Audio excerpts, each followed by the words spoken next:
Welcome back, watchers of the Marvel Multiverse, to the Marvelous Wave, and today we have a brand new video about the Illuminati and its secret 7th member. The latest introduction into Marvel's roster of superheroic teams recently made their debut in Doctor Strange in the Multiverse of Madness, and we are of course talking about the Illuminati, or as Steven put it, the Illuma-Wuddy, one of the most anticipated superhero teams in recent memory. After they were first teased in the initial Doctor Strange 2 trailer, many avid fans have been eagerly trying to piece together the full roster of members. But even after Multiverse of Madness, we may not know all of them, or do we? Now that the film has been released, we have a full grasp on who makes up the multiversal variants of these iconic teams. But one conspicuous detail hints at an elusive 7th member who did not make an appearance in the film. So stick with us today, watchers of the Marvel Multiverse, and let's explore who the mysterious extra member of the Illuminati may be. Before we begin, it's important to note that this empty seat does not belong to Doctor Strange of this universe, as Mordo inherited the seat of Strange 838, and has a seat of his own on the Illuminati.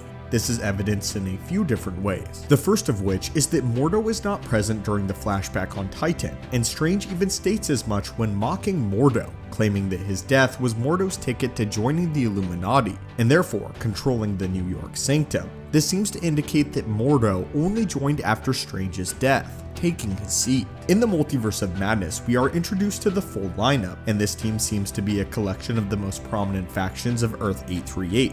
Each member of the Illuminati seems to represent a team or a group, with the X-Men, the Fantastic Four, Inhumans, Avengers, the Sorcerers, and even Sword each being represented by a member who will speak on their behalf. By this logic, the 7th member likely represents another prominent superhero team or some sort of reputable organization on Earth 838. For this reason, it's unlikely that a version of Tony Stark once sat in this 7th chair, even though it would have been super cool, seeing as the Avengers are already represented by the likes of Captain Carter. Likewise, it seems highly unlikely that the 7th member is a member of these different organizations, so mutants and the remaining members of the Fantastic Four or the Inhumans won't be prioritized. So let's go ahead and break down who we believe this seat actually belongs to, and hopefully by the end of this video we can have a clearer picture. The first candidate for who this elusive 7th member might be is either Nick Fury or some other representative of S.H.I.E.L.D., be it Maria Hill or someone else sent to speak on S.H.I.E.L.D.'s behalf. Given the dialogue between Mordo and Strange, we can deduce that S.H.I.E.L.D. exists on this timeline. But how do we know this? Well, Mordo states that they are neither the Avengers nor are they S.H.I.E.L.D.,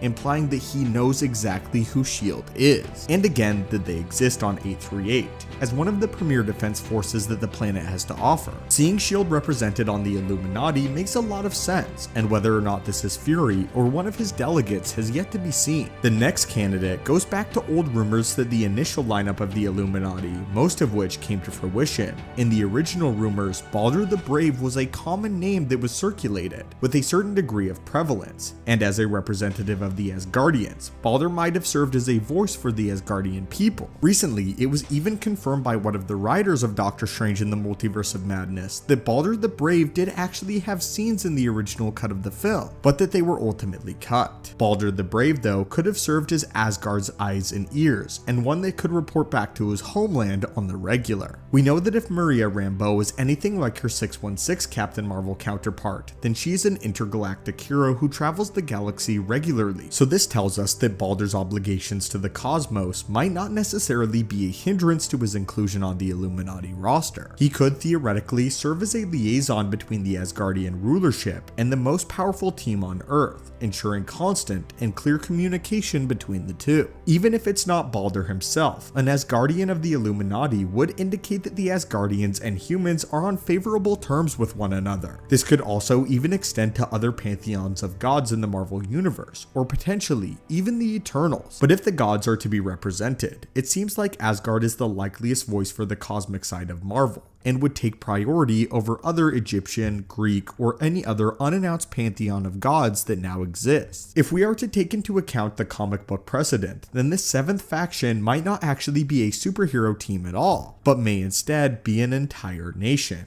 And by these standards, we have two main possibilities we want to discuss here. It's possible that the 7th chair might have once belonged to either TChalla or Namor the Submariner, both of whom have been members of the Illuminati in the comics in the past. TChalla represents one of the most technologically advanced nations on the planet, with scientific advancement that rivals and even surpasses that of Tony Stark in some areas of Earth 616, and in some facets of technology. His inclusion not only makes sense, but has been done on multiple times before, and given the tragic passing unfortunately of Chadwick Boseman, Marvel Studios might have elected to omit T'Challa from the Multiverse of Madness, especially given the gruesome ways in which the team members die, and the potential insensitivity to Boseman's legacy that killing off T'Challa would likely entail. As for Namor the Submariner, his place on the team also makes a lot of sense, as he has been a member in the comics and could represent the nation of Atlantis. Given his dodgy nature as an anti-hero who often does not get along with other heroes though, it would not be far-fetched to understand why he wasn't on Titan during the conflict with Thanos, and why he likewise wasn't present for Doctor Strange's interrogation. Not to mention that it was even confirmed by one of the writers that Namor was originally going to be the 7th member of the Illuminati, but that the creatives over at Marvel decided to save Namor's first appearance for another project, likely Black Panther 2. Still though, we have more evidence to discuss about Namor. Namor could be a rather unreliable member who is often tending to his own duties as the King of Atlantis, missing out on significant events but still having a chair on the council nonetheless. The final member that we'll be proposing is a rather unorthodox suggestion, but is nonetheless a unique fan theory that we came across, and we decided that it warrants mention here.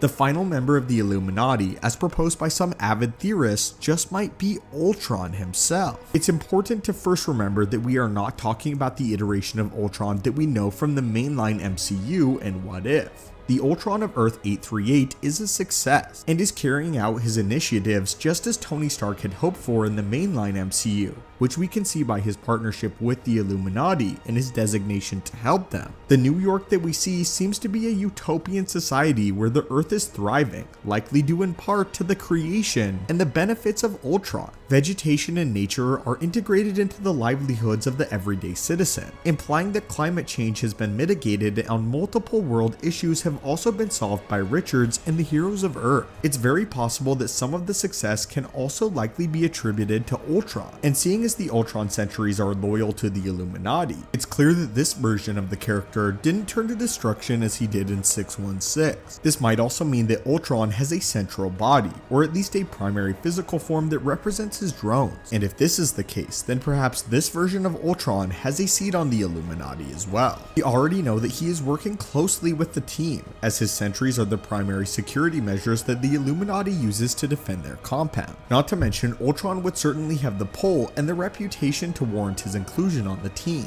especially if he was created by the likes of Reed Richards. Just look at the idea of Vision being included in the roster of Avengers in the mainline MCU. In the comics, Ultron was invented by Hank Pym, who designed the original software that led to Ultron gaining sentience. But we know that the Marvel Universe is not afraid to take some liberties on Ultron's origins.